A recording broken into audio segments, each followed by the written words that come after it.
C'était il y a un an. Je traînais sur Dig sans rien trouver de très intéressant. Jusqu'au moment où quelque chose attira mon regard. Peut-être parce que tout était écrit en majuscules. Animal Crossing copie de lancement ne peut utiliser. Curieux de voir de quoi il retournait, je cliquais. Aucun commentaire, aucune approbation. La description disait « Pour savoir si comme moi vous avez une des copies de lancement d'Animal Crossing, regardez sur la boîte s'il y a un pixel rouge quelque part. Si oui, allez chez Tom Nook, ouvrez la cheatbox et ne tapez que des 6. Amusez-vous bien. » Il y avait aussi un lien censé mener sur un site. Je cliquais dessus mais le fameux site n'était qu'une page noire. Je me souviens quand Animal Crossing est sorti, j'étais petit. J'étais tellement impatient de la sortie de ce jeu que ma mère me l'acheta le jour de sa sortie. J'ai pris la boîte et la passé dans mon scanner. Après une dizaine de minutes, je trouvai finalement le fameux pixel rouge qui n'avait rien à faire ici. Il était juste à droite du logo, carte mémoire 59 blocs inclus. Je pris le disque, le mis dans ma GameCube et démarrai le jeu. Je chargeais ma partie habituelle et j'allais chez Tom Nook.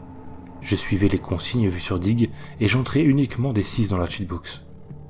Le jeu frisa pendant 5 secondes, puis un cri perçant se joua. Le texte de Tom Nook était incohérent, comme si quelqu'un avait tapé sur son clavier au hasard.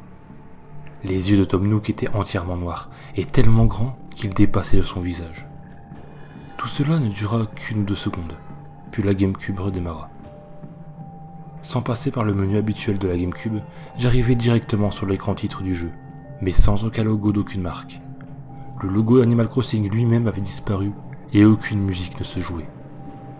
À la seconde où j'appuyais sur Start pour démarrer le jeu, je fus téléporté à la sortie de la boutique de Tom Nook. Il y avait de l'orage, mais il ne semblait pas normal. C'était comme s'il y avait un ouragan ou une tornade. La musique était à peine audible tant le son de la tempête était fort. Mais en me concentrant, je me rendis compte que je n'avais jamais entendu cette musique dans le jeu. On aurait dit une musique jouée à l'envers. Je passai derrière ma maison, et juste après avoir dépassé le panneau d'affichage, l'écran devient noir, et une cinématique se déclencha. Ce qui était définitivement étrange, car le jeu ne possédait aucune cinématique. Il y avait Tom Nook, les yeux toujours immenses et vides, s'adressant aux autres habitants de la ville, tous rassemblés devant lui. Dans sa boîte de dialogue, il était juste écrit « Il arrive, partez ». La musique était de plus en plus forte, et au moment où elle commença à saturer, la GameCube redémarra à nouveau.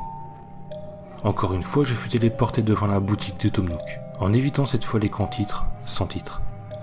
Je me mis à marcher, mais aucune animation ne se joua pour mon personnage. Il avançait sans bouger, en lévitation au-dessus du sol. Tout dans ma ville était parti, les maisons, les arbres, les rivières. La seule chose qui restait était la boutique de Tom Nook. Je rentrai donc à l'intérieur.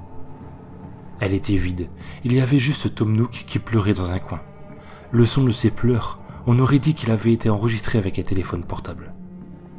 Il n'y avait aucune autre musique, juste les pleurs de Nook et un son très étrange.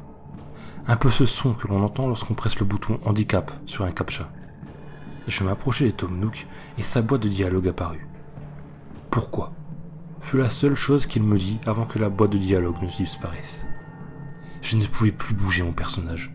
J'essayais plusieurs manettes, mais rien ne marchait.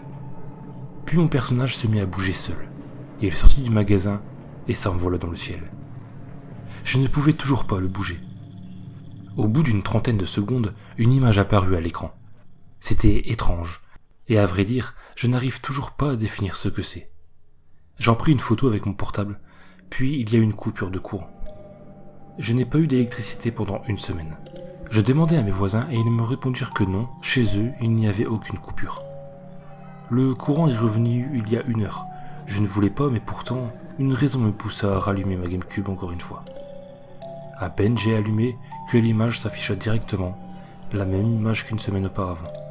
Il n'y avait même pas le logo de la GameCube avec la petite animation. Non, directement cette image. J'ai beau mettre le CD dans ma Wii ou sur la GameCube de mes voisins, cette image s'affichait encore et toujours. L'entrée sur Dig avait disparu. Je remontais alors dans mon historique. Le site que j'avais visité l'autre jour n'était plus qu'une page noire.